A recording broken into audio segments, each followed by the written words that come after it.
Estamos en un rinconcito de la casa del señor Guido Chumira. Al observar vemos mucha historia y sabiduría, ¿no?, del pueblo guaraní, que nos cuente sobre la vida del gran Burrubichaguazu Mateo Chumira. Hice yo una breve descripción bibliográfica del hombre, o sea, de don Mateo. Sin apasionamiento en eso, yo no lo involucro como familiar, sino he visto la manera como ha trabajado, me ha comentado varias dificultades, e incluso cuando yo decidí ser dirigente, él me decía, mira, todo lo que hace muchas veces no va a ser reconocido por la comunidad, que él lo sabía. O sea, es una decisión personal, una decisión de vida, realizar este tipo de trabajo. Y yo lo he visto así porque, bueno, soy parte de familia y he visto también cómo él ha trabajado en la parte más, digamos, de una fe religiosa, a la cual se ha dedicado y ha conocido de esa manera la población guaraní, y en eso sí le ha acompañado. Él era un pastor evangélico formado aquí cerca en la banda del trío de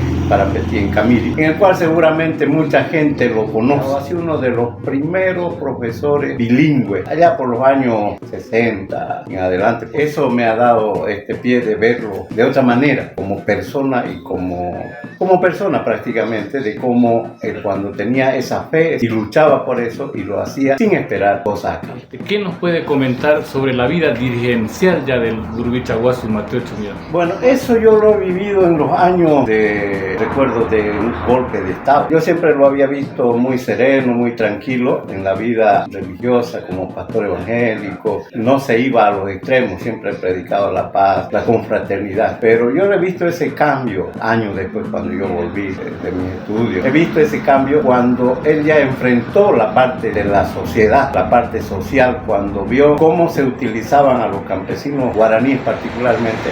Y él se pronunció ya diciendo, esto no es correcto, hay que luchar, no hay que quedarse callado. Eso a mí me motivó también y me causó un poco de admiración porque prácticamente ya tenía ideas de que el pueblo guaraní tenía su valor. Y él me comentaba también, yo le pregunté una vez, ¿por qué usted no tiene miedo porque está en contra de la dictadura? Dice, no, porque nosotros somos libres y nadie puede hacerse dueño de nosotros, y ahora los militares se van a hacer dueños, nos van a hacer cosas que en realidad el mundo guaraní es libre. Eso yo lo viví en una comunidad cerca de Santa Cruz, donde estábamos visitando unos parientes. En esta parte de nuestro territorio no había mucho problema este asunto, pero sí lo que había era ese empeonamiento de la gente. La pobreza que había era claramente visible en aquellos años. Visitábamos algunas comunidades que no tenían maíz, no tenían nada. Ahora es floreciente en nuestra comunidad. Íbamos con él en bicicleta para visitar a algunos de nuestros parientes. Prácticamente vivían en la miseria, siquiera fuera pobreza, era miseria. Y eso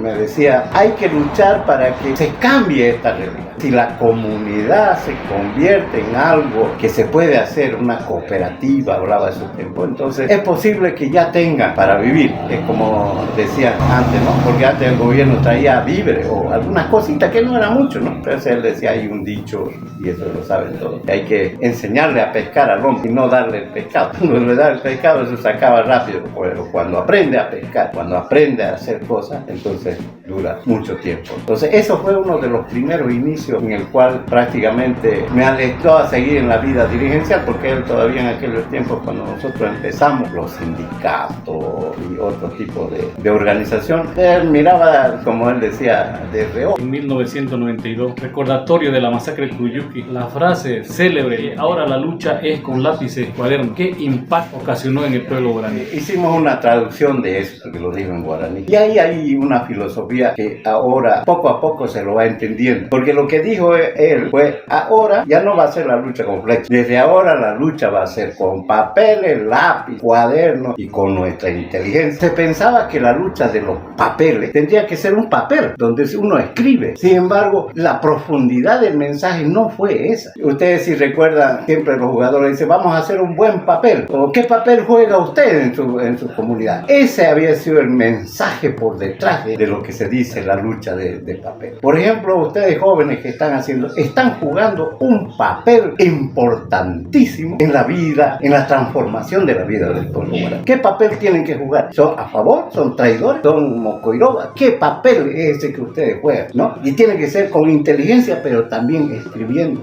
Entonces, eso que la lucha es con lápiz y cuaderno, también nos ha impactado mucho cuando la lucha fue para cambiar el sistema de opresión de los gobiernos. Por ejemplo, basta ahora la lucha de los lápices y papeles, o sea, con lápiz, basta marcar sí o no en la elección. Votar por el opresor o votar por el que nos puede liberar. Esa es la lucha. Y así nos decía, eso dejó como un gran mensaje. Y eso ha impactado en mucha gente, porque eso de la lucha a través de la educación ha despertado mucha importancia también en el pueblo guaraní. La educación no solo es saber leer y escribir. La educación, él lo decía, tiene que ser también a través del boroán, de ese amor que uno tiene, que si el amigo, el hermano de la comunidad, tu hijo no ha terminado el primer curso, el segundo, hay que ayudarle para que su hijo, porque el estudio libera, eso nos decía, ¿no? Pero tiene que ser un estudio de acuerdo a las normas y a las costumbres. Por eso se hizo la campaña de alfabetización, porque mucha gente dijeron, así tiene que ser en bilingüe. En Ipitacito del Monte, si se acuerdan, había el internado abierto, como no sé cuántos jóvenes de Huarayo se han venido ahí a quedarse en las casas de las comunidades, de los comunarios, y así ellos se han vuelto profesionales, han terminado la carrera o el bachillerato. Y eso con solo ese compromiso del boral, ¿no? Del borau, eso que en castellano te dicen amor filial, pero no es tanto así, sino que uno tiene que entenderlo.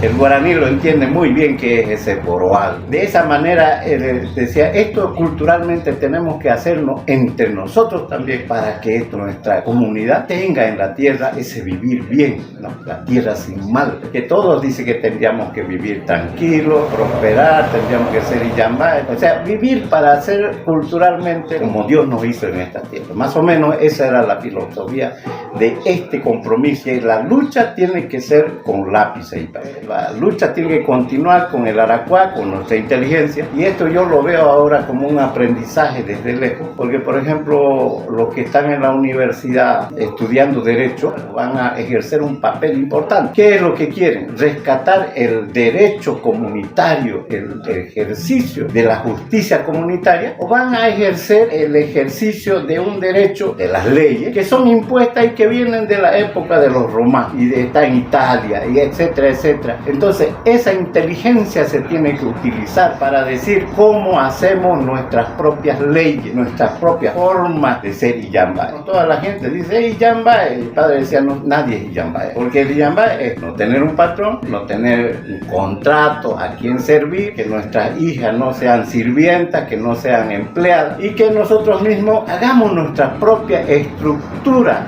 de educación. Que ahí nos enseñemos tal como era antes, porque antes la educación de los chiquititos, le dicen kinder, estaba a cargo de las abuelas. Había una sucesión. Después de a cargo de las abuelas estaban a cargo de los adultos, etcétera, etcétera. Había una pedagogía guaraní. Y eso ahora lo tiene que rescatar en esta lucha de lápiz y papel. Los docentes tendrían que pensar y no repetir lo que nos enseñan en la norma. Entonces, ese es el mensaje grande que se puede ver, y muchas otras cuestiones filosóficas en esto, lo que ha dejado como un legado. ¿Cómo soñaba la vida del pueblo guaraní, el Huicha Mateo Chumira?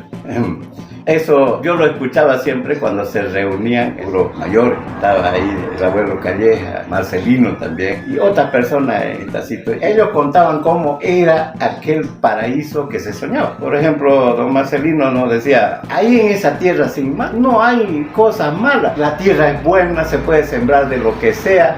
Los animalitos del campo, no hay que buscarlos, vienen hacia uno porque uno los cría. Hay tatuces acá, aquí hay urina que viene, porque la comunidad guaraní no es enemiga de él, vive con la naturaleza. Ese es el Iruimaraí, nos decía. ¿Por qué? Pero también hay una corriente de agua, entonces es un territorio tranquilo, y donde la espiritualidad, tu amor hacia todo lo que es el medio ambiente, el universo, se demuestra, y de ahí hay otra cosa que vuelve hacia ti y te recompensa. Entonces la gente, los animales, los otros, no piensan en cosas que van a ser problemáticos, etcétera, etcétera. esta ideología, esta filosofía, decían, ¿cómo podemos hacer que eso se repita? Entonces nos decía, ustedes tienen que estudiar, conocer este mundo, porque muchas veces dicen, no, mejor estamos sin estudiar en la comunidad, así vivimos más tranquilos, pero las sociedades avanzan, nos avasallan, ¿no? O sea, la inteligencia, ahora hay inteligencia artificial, ahí. Si no conocemos eso, no va a ser posible. Y lo que decían en aquel tiempo es que tenemos que primero hacer 5 cosas para salir de esta situación y ver cómo se puede proyectar el pueblo guaraní. Y por eso es que se ha propuesto, ¿no? Primero tener tierra, territorio, por eso se ha luchado. Por ejemplo, Mateo fue uno de los primeros que ha hecho la capacitación en asistencia legal indígena. Había mucha gente que decía, no, ya está viejo, ¿para qué sirve? Y él como un ejemplo para los jóvenes fue y terminó, fue un asesor legal indígena. Y con eso comenzó a decir, hay que rescatar la tierra y el territorio, etcétera, etcétera. Teniendo tierra y territorio se tiene producción,